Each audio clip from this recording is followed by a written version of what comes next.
Hi everybody, Mariel from Pure Aura here. I decided to play with my makeup kit today because I was bored. Things you do in quarantine. So, I want to talk to you today about your story. So, what is your story about yourself that you tell yourself every day? So, I'm going to give you an example. When I was a teenager, I hung around with a group of very high intellectual people. They all went to gifted schools and they were very intelligent, but I was very artsy. I excelled in art, history, English. I loved theatre. So again, my thing was that I wasn't good at maths and I wasn't intelligent. Most of the people in my family have grown up to be engineers. So it was always a thing in my head that I wasn't smart enough, I wasn't intelligent enough. And it wasn't a thing of, it's not what I'm interested in. Now, this particular story I've told myself to myself, has held me back for many years.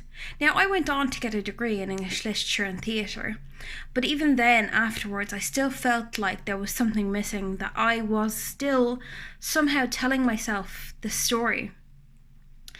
And it changed a little bit after getting the degree. It wasn't like, oh my God, I'm like a genius now. But there was still part of me going, I have to still somehow proclaim myself as the successful person instead. Or I had to do another certificate or another degree or something else to prove, not just to myself, but to everybody around me, that I'm not this person. And the problem with these stories that we tell ourselves is not just because we tell ourselves the story that may not be true, because I've proved that I could get a degree, but why in my head could I not still come out of this story I was telling myself? Because part of me had written it into the very structure of who the person Mariel is. And once I actually started going into the base things of who Mariel is, seeing the things that are really true about myself. So say, for instance, things that are actually true about myself. I like taking care of people. I love creativity. I love crafting. And those things I excel in. So really, you could say that I'm an intelligent person with the things that I master in. But not in mathematics. Even then, I'm still putting myself down about mathematics. Every so often I make a mistake, but I'm actually not brutal at maths. I'm not really, really bad at maths.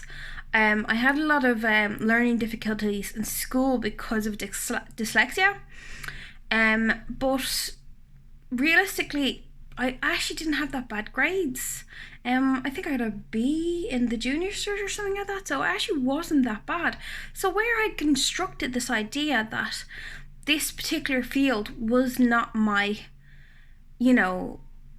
wasn't the area of my expertise. It wasn't that it wasn't the area of my expertise, it wasn't the area of my focus. Because I focused on my art. And my mother was an artist, so I had lots of art books at home, so I read and I read and I read. I loved history, so I read history in my spare time. And if I wanted to excel in maths, I could have. So I could have sat at home if I was interested in maths and read extra books about maths, but I didn't, because it wasn't the area I was interested in. So realistically, when people kind of compare the arts to more more intelligent fields, it's really just a different field that you've decided to apply yourself to. So I kind of had to deconstruct this entire societal idea to be able to realize that I could actually do things like set up my own business, that I could do web design, that I could do several other things in my life without being good at maths. And even at that stage, I had gone, okay, well, I can still do it despite not being good at maths. And I had to ask myself, when I was doing the CBT training, it really hit me when I realized I still don't believe I'm good at maths. After all this time, I'm, again, I still make mistakes, but I'm actually not bad at maths. how long is it? I'm 35 now, and it's taken this long for me to realize that I'm actually not bad. And there's a difference when you go through CBT. Basically, you're learning ways to actually question your mind properly. And what it does is you have the emotional brain where you have a feeling. So I feel stupid, therefore I'm bad at maths. And why maths? Why not I'm bad at science? Why not I'm bad at something else? Maths is the thing that, like, in society, if you're not good at maths, you're going to fail in everything that you do. And that's what teachers tell us as well.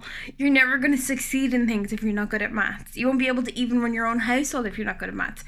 That's what calculators are for. That's what accountants are for. Not everybody is skilled at maths.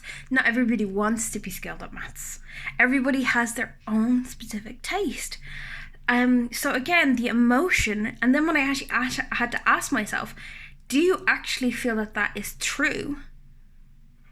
Actually, I don't know. And then I went back and had a look at my grades, and I was like, my maths grades weren't that bad. How did I... It's like I constructed this whole idea about myself not being smart on a lie that it wasn't even true. And I've had a lot of clients who have actually had similar problems when doing CBT training with them, making them actually go into the story that they tell of themselves. This is me, this is who I am, this is one big thing about me. And a lot of the time they explain the one of the big things about themselves as a negative thing. And a lot of time this negative thing is a feeling based upon bad facts and not even facts. So where did this emotion come from? It came from teachers telling you you'll never succeed if you do this. And it didn't have to be a direct sentence for someone to say, you are bad at math, you are stupid. It doesn't have to be that direct. It can be a gathering of many, many different things that several people have said to you. And then all of a sudden you realize, this is where my self-worth lies. Is that it's in this emotion that has built up on other people's opinions. But it's actually not fact. It's not fact that you're stupid if you're bad at math. So why do we create these things? That's another story. But to be able to go into your mind and actually go, the things I don't like about myself, the things that I'm projecting to other people, because again, when you're teaching other people, I am stupid, they are like, you are stupid. They believe you. So we don't want to be teaching people to treat us like that. We want to be treating people to teach us, honestly, I like this about you, I like that about you. And they're the truthful things, the real things, the core things about you that are real. Like I said, I'm crafty, artistic, I'm kind, I try to take care of people. They're kind of the core things about me. And if you actually look back on some of the things, try catch yourself over the next few days. What story are you telling yourself about yourself that is not actually true? And if you can, comment below on any of the things that come up in your head. I hope that was helpful for you guys. This is just a tidbit of CBT and how it helps you get out of negative thinking. And the great thing is that your whole life could change if you actually stopped all those negative automatic thoughts that just they automatically come up. Like, your printer comes up, ink is low. You're automatically going, ding, negative thought. Ding, negative thought. I'm seeing an ex-boyfriend. Ding, negative thought. And that's why CBT is fantastic, to be able to get you out of that. And EFT is like the next step after that, to really start to try and encode negative things out of your brain. And NLP is like retraining your brain to the new thoughts that you're coming out of. So a mixture of all those three is a fantastic way to retrain your brain, to make yourself feel better about yourself, in a logical but also spiritual way, where you can actually have a better, happier mood, but happier physical life as well. Because everything that changes in you, people will notice. They will start to respect you. They will start to take care of you more. They will start to be more honest with you. Because that's what happens when you start being your truer self.